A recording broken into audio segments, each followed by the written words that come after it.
श्री राधे राधे। आप लोग दिव्य भागवत जी की दिव्य महिमा को श्रवण करें। श्री सुखदेव जी के लिए श्री वेदव्यास जी लिखते हैं दूसरे श्लोक में भागवत जी के महात्म के कि यम प्रव्रजंत मनुपेत मपेत कृत्यम द्वैपायनो विरह कातर आजुहाव पुत्रेति तन्मयतया तरवोभिनेदु स्तम सर्वभूत हृदय मुनिमानतोस्मि।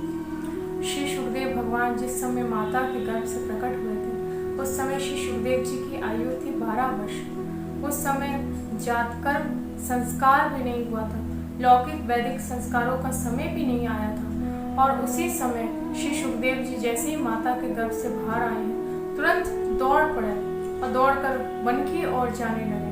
श्री वेदव्यास जी पीछे पीछे हाँ बेटा शुक रुको रुको इस प्रकार से कातर होकर उनके पीछे पीछे जाने लगे। तो उस समय सुखदेव जी ने तो पलट कर नहीं देखा, कोई उत्तर नहीं दिया, लेकिन वृक्षों ने तन्मय होने के कारण सुखदेव जी की ओर से उत्तर दिया और वृक्ष कहने लगे कि वेदव्यास जी देखिए हमारे ऊपर ना जाने कितने सारे फल लगते हैं, लेकिन क्या हम अपने लिए एक भी फल को रखते हैं? तो वेदव्यास जी ने कहा कि नहीं रखते हैं। आप तो आपका जीवन तो परोपकार के लिए है, आप तो पत्थर मारने वाले को भी फल प्रदान करते हैं, छाया प्रदान करते हैं, ठंडक प्रदान करते हैं। तो वेदव्यास जी से वृक्ष कहने लगे कि देखो वेदव्यास जी, जब हम अपने जीवन को परोपकार के लिए समर्पित कर चुके हैं तो आपका तो सिर्फ एक ही पुत्र है, वो भी यदि भगवत भजन में जा रहा है और आप उसको रोक क्यों रहे हैं?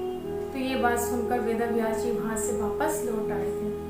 ऐसे श्री सुखदेव भगवान मुनिमान तोस्मी, जो बड़े बड़े मुनियों के भी जो मुनि हैं, आचार्य हैं, ऐसे श्री सुखदेव भगवान के चरणों में बारंबार प्रणाम करते हैं। इसके बाद फिर भागवत जी की कथा का दिव्य भूमिका प्रारंभ हो रही है। श्रीमद् भागवत की कथा की जो महिमा है वो सनकादिक ऋषियों ने नारद जी को सुनाई है, लेकिन इस कथा को शौनकादिक ऋषियों ने सूत जी से पूछा है, तो सूत जी ने विस्तार से इस कथा को गाया है। एक बार की बात है, नैमिषे सूतमासीन मविभाते महामतिं कथामृत रस स्वाद कुशल शौनको ब्रवीत। एक बार की बात है, नैमिषारण्य क्षेत्र में श्री सूत जी महाराज आकर के आसन पर विराजमान हुए और जब बैठ गए हैं आराम से सुखपूर्वक, तो उनके चरणों में प्रणाम करके 88,000 शौनकादिक ऋषि विराजमान हैं और उन्होंने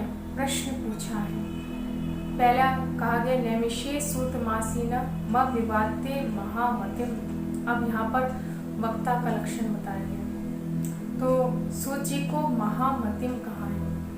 मति का अर्थ होता है बुद्धि और महामतिम का अर्थ है जिसकी बुद्धि भगवान के चरणों में लगी हुई, वो महामतिम है। ऐसे श्री सूत जी के चरणों में शौनकादिक ऋषि प्रश्न पूछे और शौनकादिक ऋषियों ने 6 प्रश्न पूछे हैं प्रारंभ में, और उन्हीं 6 प्रश्नों का उत्तर देते हुए पद्म पुराण का दिव्य 6 अध्याय के महत्व का वर्णन किया गया है। इसको आप लोग नेक्स्ट वीडियो में श्रवण करेंगे कि कौन कौन से 6 प्रश्न पूछे हैं और सूत जी ने विस्तार पूर्वक उनका किस प्रकार से उत्तर दिया है, जिसमें कि गोकर्ण जी का उपाख्यान, भागवत जी की दिव्य विधि का वर्णन आदि का वर्णन किया गया है। आप लोग विशेष रूप से श्रवण करेंगे विस्तार पूर्वक। श्री राधे राधे।